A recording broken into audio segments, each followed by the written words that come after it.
تو یہ سمجھیں کہ یہ دو الفاظ ہیں، اینگزائٹی اور ڈپریشن۔ ان کو قرآن میں بھی ان دونوں الفاظ کا ذکر ہوا ہے، قبض و ہیجان کے الفاظ کا ذکر، اچھا یعنی کہ قبض ہے بندش ہونا، ڈپریشن ہونا، جی جی تنگ جی جی ہونا، اور ہیجان کا مطلب ایک گھبراہٹ، بے چینی کی کیفیت۔ جی جی تو اینگزائٹی از ہیجان جی جی اینڈ ڈپریشن از قبض۔ ماضی میں اپنی ماضی کی یادوں کو یاد کر کے غمناک ہوتے رہنا، اور ان پہ آپ فیوچر کی طرف بڑھ نہ سکیں، یہ ڈپریشن ہے۔ اور اگر آپ مستقل ہی فیوچر کے بارے میں سوچتے رہتے ہیں، ایک نمبر دو، قریب کے فیوچر اور دور کے فیوچر دونوں کے بارے میں آپ کے برے خیالات آتے رہتے ہیں، تو یہ اینگزائٹی کی، یہ انگزائٹی جو مطلب ایک پرپیچول ڈوم کی ایک احساس ہوتا ہے کہ جی کچھ برا ہونے والا ہے۔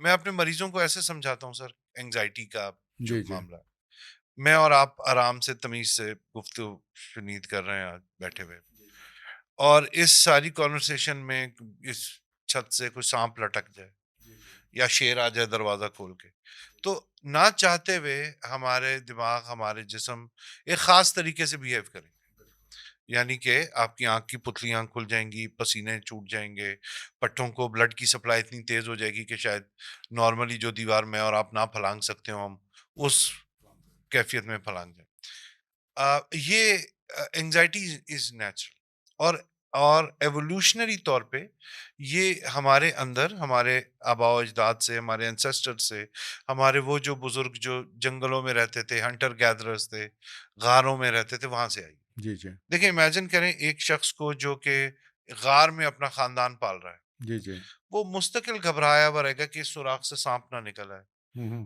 یہ پتھر نہ میرے خاندان پہ گر جائے، دشمن قبیلہ نہ غار کی انٹرنس سے آ جائے۔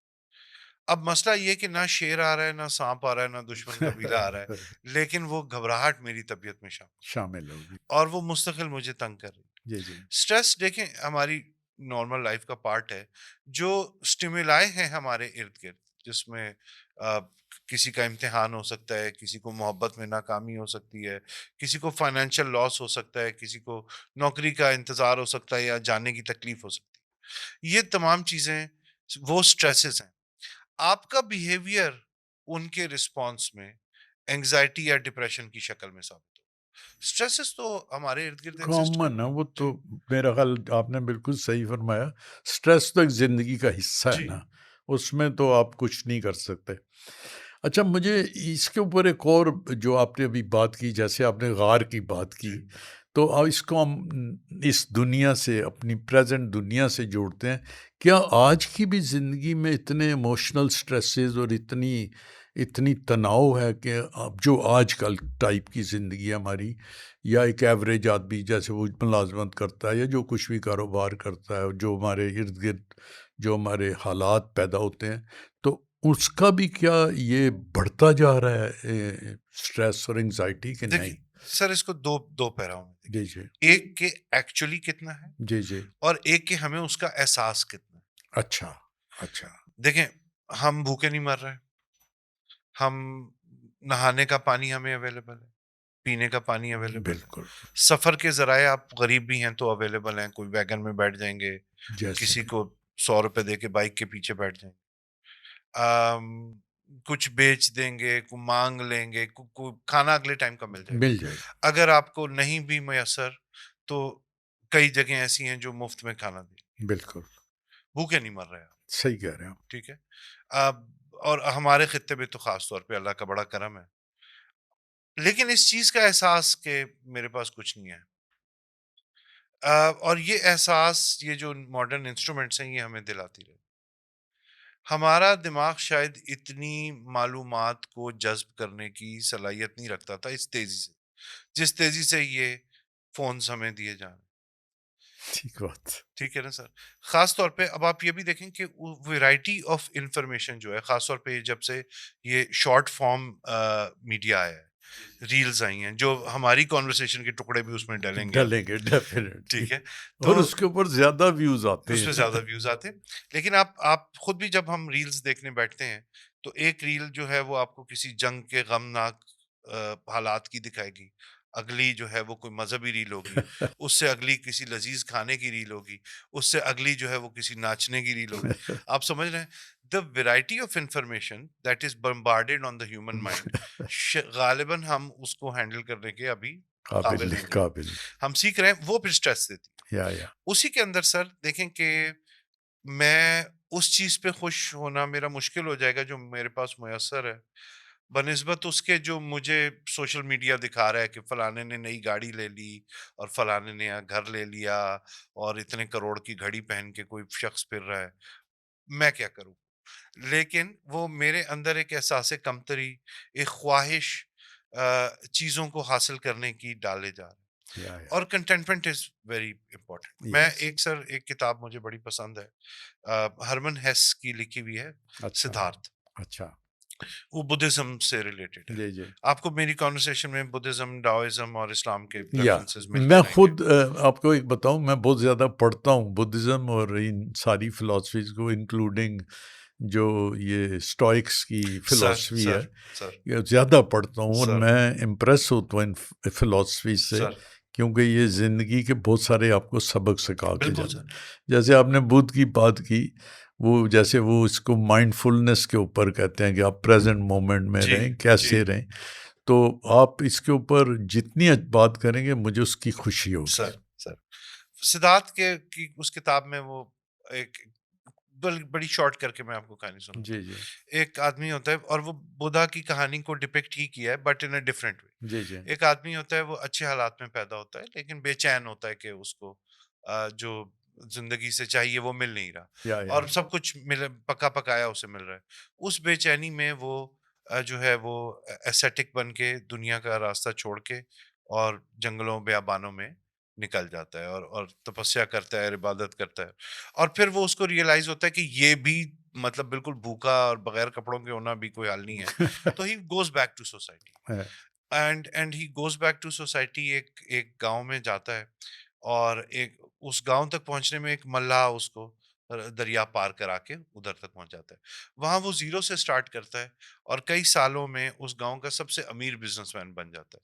تو یعنی کہ وہ اچھے حالات سے غربت میں جا کے دوبارہ واپس وہیں ہے. واپس آ جاتا ہے. اور جب وہ واپس آ کے پھر بھی اس کی طبیعت میں ایک ہیجان ہوتا ہے, تو وہ اپنے باغ میں اپنے آم کے درخت کے نیچے بیٹھ کے میڈیٹیٹ کرتا ہے, سوچنے کے لیے کہ کیا کمی ہے, سب کچھ تو میں نے کھویا پھر پایا, اب کیا رہ گیا. تو اس کو یہ اچانک احساس ہوتا ہے کہ میں اپنے آم کے درخت کے نیچے بیٹھ کے عبادت کر رہا ہوں یا میڈیٹیٹ کر رہا ہوں. پھر اس کو ایک خیال آتا ہے کہ یہ میرے آم کا درخت کیسا ہے, میں ایک درخت کو کیسے اون کر سکتا ہوں, یس. میں خداوند کی زمین کو کیسے اون کر سکتا ہوں, اور میں کچھ بھی نہیں اون کرتا. یا تو وہ پھر اپنا وہ بھی سب کچھ چھوڑ کے دوبارہ اس ملاح کو, جو اب تک بوڑھا ہو گیا ہوتا ہے, اس کو جا کے اس کے رول میں ریپلیس کر دیتا ہے, اور وہ ملاح جو ہے وہی ڈائز. تو وہ اس کا رول ریپلیس کرتا ہے, اور وہ لوگوں کو راستہ دکھانے والا, باقی زندگی کے دن وہ لوگوں کو راستہ دکھانے والا بن جاتا ہے. ٹھیک. تو جب ہم سمجھتے ہیں کہ یہ چیزیں میری ہیں, میری اپنی سانسیں میری نہیں ہیں سر, یا نہیں ہے, نہیں ہے. ٹھیک ہے, تو کوئی چیز کیسے ہو سکتی ہے میری.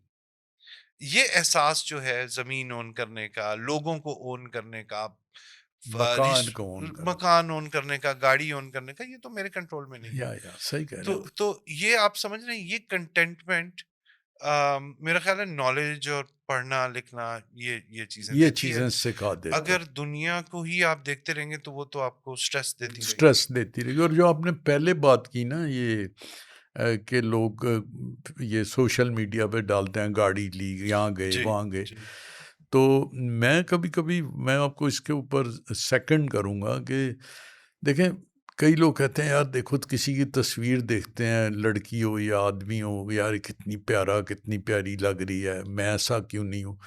تو میں دل میں کہتا ہوں یار, جب تصویر کوئی فیس بک پہ یا ادھر ادھر لگاتا ہے نا, تو وہ ایسے ہی تصویر نہیں لگا دیتا کہ اندازے سے لگا دیا ہی لگا دے. وہ کوشش کرتا ہے کہ اس کی بیسٹ تصویر ہو. ہاں جی. آج کل تو اتنے فلٹر ہیں, فلٹر لگا کے لگاتے ہیں.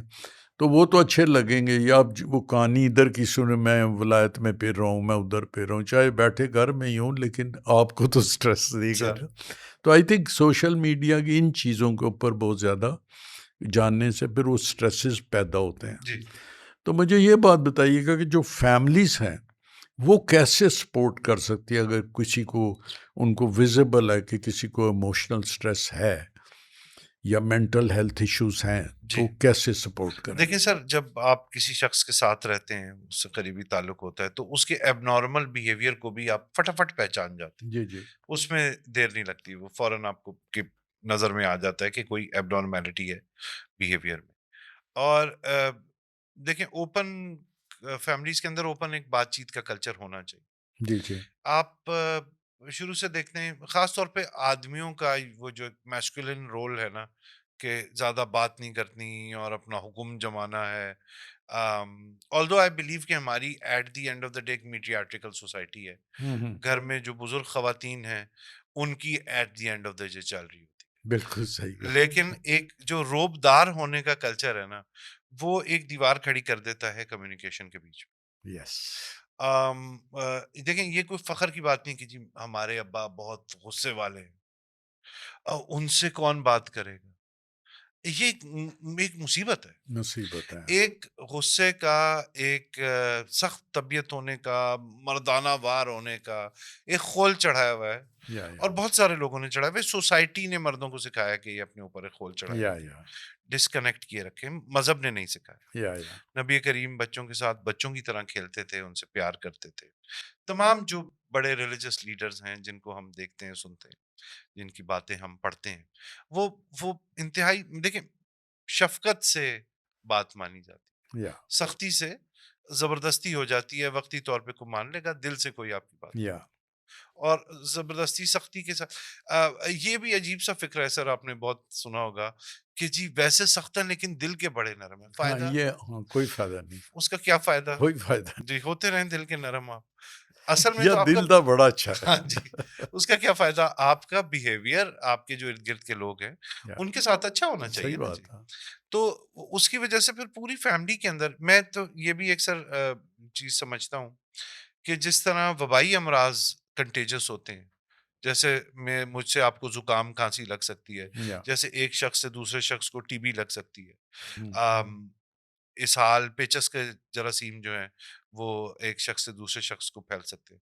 مینٹل ہیلتھ کی کنڈیشنز بھی ایک سے دوسرے کو پھیلتی اچھا ہیں ایک گھر میں، اور وہ جراثیم کی طرح نہیں۔ آپ ایک ہاؤس ہولڈ میں ایک نفسیاتی مریض رکھتے ہیں، اور کچھ عرصے میں دیکھیں کہ تمام فیملی ممبرس کے اوپر اس کے نیگیٹو امپیکٹ ہوں گے۔ اسی طرح اگر ایک گھر میں کوئی خدا نخواستہ معذور شخص ہے، جس کی کسی کو فالج ہو گیا گھر کے بزرگوں یا میں، یا کوئی بچہ ایسا ہے جو اسپیشل نیڈز کے ساتھ ہے، تو اس شخص کی موجودگی کا امپیکٹ آپ پوری فیملی کے اوپر دیں۔ ہمارے ہاں تو اور بھی زیادہ ہوتا ہے، کیونکہ ہمارے ہاں ہیلتھ کیئر سسٹم کوئی کور نہیں دے رہا ایسے لوگوں کو، تو اس کا امپیکٹ بھی پوری فیملی کے اوپر ہوتا فیملی ہے۔ کے اوپر۔ آم، جو پرانی، جو بائبل آف سائیکیٹری ہے نا جی، وہ کہتے ہیں DSM، diagnostic and statistic manual, اس کے پھر اپڈیٹڈ ورژنز آتے رہتے ہیں۔ تو اس کے ایک پرانے ورژن میں ایک ٹرم تھی جس کو کہتے تھے فولیے ڈو، ان کے دو لوگوں کی بے وقوفی، اچھا اچھا ٹھیک ہے۔ اب اس کو جو ہے وہ اس کا ٹرم چینج کر کے سوشل ڈیلوژنز یا سوشل سائیکوسس ہو گیا، یعنی کہ گھر کے ایک شخص کے نفسیاتی مسائل اب کے سوسائٹی اثرات سوسائٹی کے باقی لوگوں پہ، اور یہ ایسی ہی ہے نا سر کہ انڈیویجول فیڈ کرتا ہے فیملی کو، فیملی فیڈ کرتی ہے کمیونٹی کو، یا اور کمیونٹی پھر پوری سوسائٹی کو فیڈ کرتی ہے۔ لیکن ہمارا کوئی پبلک ہیلتھ سسٹم ایسا نہیں ہے کہ ان لوگوں کو ریکگنائز بھی کرے اور سپورٹ بھی کرے کہ ان کو ضرورت ہے سپورٹ کی۔ ایک تو ہماری اپروچ تلخ ہے، ہوں کچھ الفاظ ہیں سر، دیکھیں، پاگل Yeah. is a derogatory term. Yes. Yes. یہ ہم گالی کے طور پہ بھی، لتاڑنے کے لیے بھی یوز Yeah. کر دیتے ہیں، Yeah. اور نفسیاتی مسائل کے لیے بھی یوز کرتے ہیں. Yeah. بالکل ٹھیک. ٹھیک ہے کہ پاگل ہو گئے. ٹھیک ہے. دیکھیں نا، اور مطلب اس سے کتنے سارے بہتر الفاظ ہیں جو ہم یوز کر سکتے ہیں. دوسری آپ کو جنرل ایک سوسائٹی کی آؤٹ لک ٹورڈز مینٹل ہیلتھ، جو ہماری گلیوں پہ سڑکوں پہ نفسیاتی مریض پھر رہے ہیں، آدمی اور عورتیں، بالکل. جن کو بچے پتھر مار رہے ہیں، جو پھٹے ہوئے کپڑے پہن کے تھڑوں پہ سو رہے ہیں، کوئی کچھ کھانے کو دے دیتا ہے. ان میں بیچارے کو ڈرگ ایڈکٹس بھی آپ کو مل جائیں گے، اور کچھ ایسے سائیکوٹک پیشنٹس بھی مل جائیں گے آپ کو جو ڈرگ ایڈکٹس نہیں ہیں، لیکن بیچارے ایسی کنڈیشن جیسے اسکیزوفرینیا ہے جو کہ سائیکوسس کر دیتی ہے، اور ہم ان سمٹمس پہ آگے چل کے بات بھی کریں گے. سائیکوسس، ڈیلوژنز، ایلوژنز، یہ کیا کیا ہوتی ہے. تو ان لوگوں کو آپ کا معاشرہ سڑک پہ پھینک دیتا ہے. پھر ایسے بھی اسٹرکچرز ہیں جن میں انہیں زنجیروں سے باندھ دیا جاتا ہے Yeah. اور پراپرلی ٹریٹ نہیں کیا جاتا.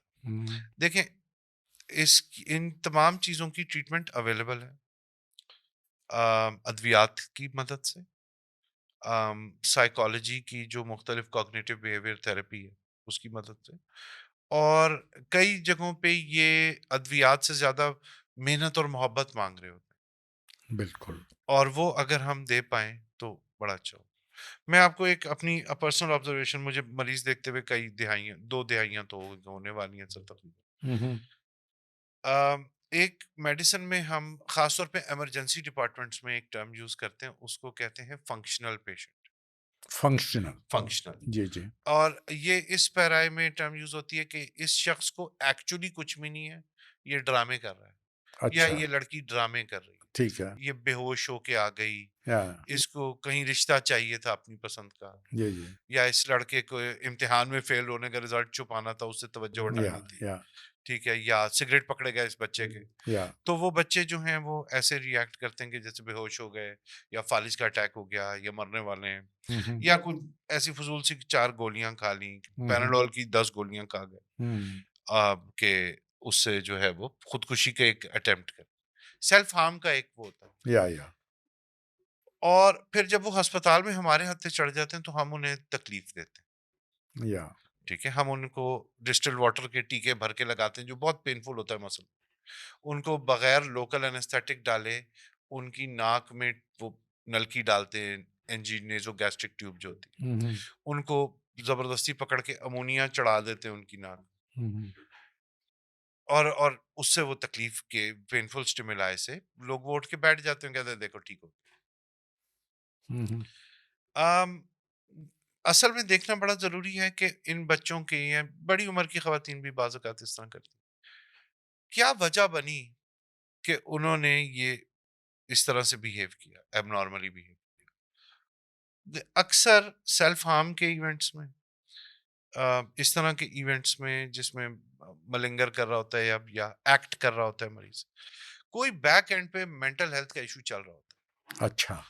ٹھیک ہے نا. کسی کو کوئی پری ایگزسٹنگ ڈپریشن ہے، کسی کو اتنی انگزائٹی ہے جس نے اس شکل میں present. Thank you very much. Doctor صاحب نے اتنی خوبصورت باتیں کی میری نظر میں، اور میں سوچتا ہوں کہ انہوں نے ہمیں ایک ایسے راہ پہ لگایا، ایسے رستے پہ لگایا جو ہمارے لیے ایک خزانہ ہے آگے اچھی زندگی گزارنے کا. تو انشاءاللہ پھر ہم آپ ان کے ساتھ اکٹھے ہوں گے اور آپ سے بات کریں گے. ڈاکٹر صاحب بہت شکریہ آپ کے آنے کا. Very grateful. بہت شکریہ.